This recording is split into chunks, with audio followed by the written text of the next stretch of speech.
नमस्कार आदाब दोस्तों। तो चलिए आज फिर हम आप लोगों के लिए लाए देश और दुनिया की तमाम ताजा बड़ी खबरें, ब्रेकिंग न्यूज, हेडलाइंस, एक एक करके तमाम बड़ी खबरें आपके सामने रखेंगे दोस्तों। सबसे पहली और बड़ी खबर में आपको बताएंगे लोकसभा चुनाव 2024 से पहले बीजेपी में हो सकता है बहुत बड़ा उलटफेर। लोकसभा चुनाव को देखते हुए बीजेपी अपने 30% के करीब सांसदों के टिकट काट सकती है। इसकी पूरी जानकारी आगे आपको देंगे। साथ ही साथ अगली बड़ी खबर में आपको बताएंगे दोस्तों कि महाराष्ट्र में चल रहे सियासी संकट में विधानसभा स्पीकर के फैसले के बाद अब शिंदे ने सुप्रीम कोर्ट में याचिका लगाने की बात कही है। इस पर भी जानकारी आगे आपको विस्तार से देंगे। साथ ही साथ अगली बड़ी खबर में आपको बताएंगे दोस्तों कि बिल्किस बानो के 11 आरोपियों में से 9 आरोपी अब सुप्रीम कोर्ट के फैसले के बाद घरों से फरार हो गए हैं। आगे इसके वीडियो फुटेज तस्वीरें भी आपको दिखाएंगे। साथ ही साथ अगली बड़ी खबर में आपको बताएंगे दोस्तों कि गाजा के अंदर इजराइल हमास के बीच चल रहे मुकाबले में अबू उबैदा का बहुत बड़ा दावा। अबू उबैदा की तरफ से यह साफ कहा गया है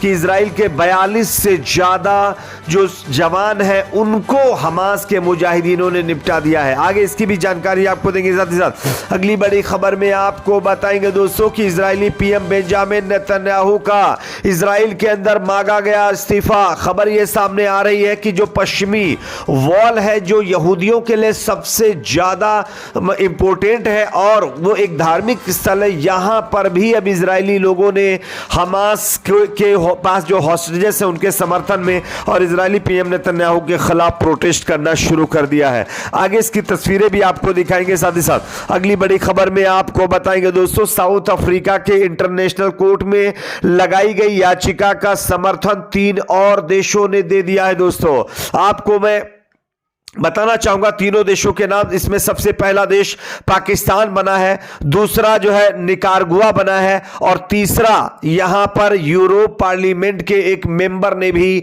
जो है साउथ अफ्रीका की इंटरनेशनल कोर्ट में लगाई गई याचिका का समर्थन कर दिया है जो कि इजराइल के खिलाफ है। बात करेंगे अगली खबर की। अगली खबर में आपको बताएंगे दोस्तों कि यहां पर WHO का गाजा को लेकर के बहुत बड़ा ऐलान। गाजा में जिस तरीके से ह्यूमैनिटेरियन एड दी जा रही थी इसको कैंसिल कर दिया गया है। आगे इसकी भी जानकारी देंगे। साथ ही साथ दोस्तों गाजा में अब एक बार फिर वहां के जो निवासी हैं उन्होंने पूरी दुनिया का दिल जीत लिया है। किस तरीके से इसका भी वीडियो दिखाएंगे। उससे पहले छोटी सी रिक्वेस्ट करेंगे, वीडियो को लाइक करिए, शेयर करिए और अगर आप भी चाहते हैं दोस्तों गाजा में इमीडिएटली सीज फायर होना चाहिए तो कमेंट सेक्शन में अपना फीडबैक जरूर दीजिए। बात करेंगे पहली और बड़ी खबर की। जैसा कि आप जानते हैं लोकसभा चुनाव 2024 बहुत करीब आ चुका है और इस चुनाव को जीतने के लिए बीजेपी हर वो दांव अपना रही है जो वो हमेशा अपनाती चली आई है। वो चाहे राम मंदिर से लेकर हो या फिर मंदिर मस्जिद को लेकर के हो या फिर जो है यूनिफॉर्म सिविल कोड हो या फिर नागरिकता संशोधन कानून हो। लेकिन ये तमाम दांव जब बीजेपी को ऐसा लग रहा है काम करने वाले नहीं है तो बीजेपी लोकसभा चुनाव जीतने के लिए एक नया फॉर्मूला लेकर सामने आई है। स्क्रीन पर खबर आप देख सकते हैं। 70 से ज्यादा उम्र और 3 बार से अधिक जीतने वाले टिकट उन सांसदों के कट सकते हैं जो इस कैटेगरी में आते हैं। यानी जो विधायक 70 साल से ज्यादा होगा, सांसद 70 साल से ज्यादा होगा या फिर 3 बार से ज्यादा चुनाव जीत चुका है उसका पत्ता इस बार बीजेपी लोकसभा चुनाव में साफ कर सकती है। इसके पीछे की वजह यह बताई जा रही है कि बीजेपी युवा पीढ़ी को मौका देना चाहती है, इसलिए यह फैसला लिया जा सकता है। वैसे तमाम सूत्रों से जानकारी तो यह भी है कि बीजेपी अपना इंटरनल सर्वे करवा रही है जिसमें फीडबैक सही नहीं मिल पा रहे, इसलिए बीजेपी अपने पुराने विधायकों को रिटायर करना चाहती है और नए विधायकों को, नए चेहरों को मौका देकर के इस चुनाव को जीतने की कोशिश कर रही है। देखना होगा लोकसभा चुनाव से पहले क्या यह दांव चलेगा या नहीं। अगली खबर की बात करेंगे जो कि सामने आ रही महाराष्ट्र से। महाराष्ट्र के अंदर दोस्तों 18 महीने और 18 दिन के बाद जो सियासी संकट चल रहा था उस पर विधानसभा स्पीकर का फैसला आ गया है। खबर स्क्रीन पर आप देख सकते हैं। चुनाव आयोग के फैसले के बाद अब महाराष्ट्र विधानसभा स्पीकर ने अब यह फैसला लिया है कि जो शिवसेना पार्टी है वो शिंदे गुट की ही रहेगी। चुनाव निशान पहले ही शिंदे गुट को मिल चुका है और अब बची कुची पार्टी का जो हक था वो भी शिंदे गुट को दे दिया गया है। साथ ही साथ जानकारी यह भी है कि शिंदे गुट के जो 16 विधायकों की अयोग्यता का मामला था उस पर भी स्पीकर ने फैसला दिया है। अब 16 के 16 विधायक अयोग्य घोषित नहीं किए जाएंगे, वो योग्य रहेंगे, यानी कि महाराष्ट्र के अंदर शिंदे फिलहाल मुख्यमंत्री बने रहेंगे।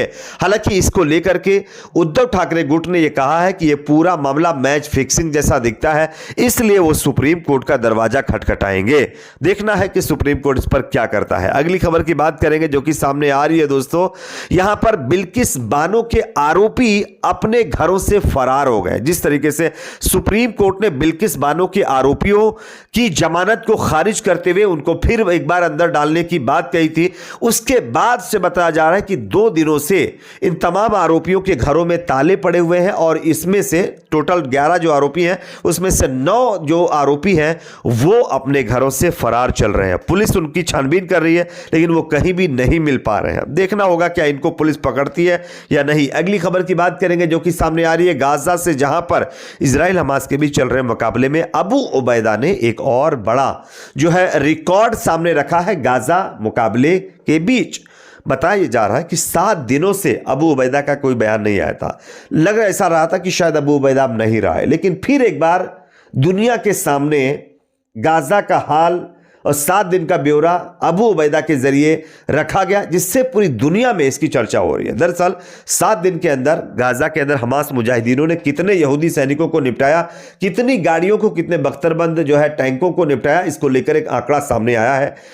जो है अबू उबैदा के मुताबिक 52 से ज्यादा इजरायली सैनिकों को 7 दिनों के अंदर हमास के मुजाहिदीनों ने निपटाया है। साथ ही साथ 22 इजरायली सैनिक जो है फलस्तीन के अंदर खत्म किए गए हैं और 2 मतलब जो है प्लेन जो है उनको बताया जा रहा है कि डिस्ट्रॉय किया गया है। साथ ही साथ 4 सुरंगों के अंदर इजरायली सैनिक घुसे थे, वहां पर उनको हमास के मुजाहिदीनों ने मतलब जो है मुंहतोड़ जवाब दिया, जिसके बाद इजरायली सेना वहां से भाग खड़ी हुई है।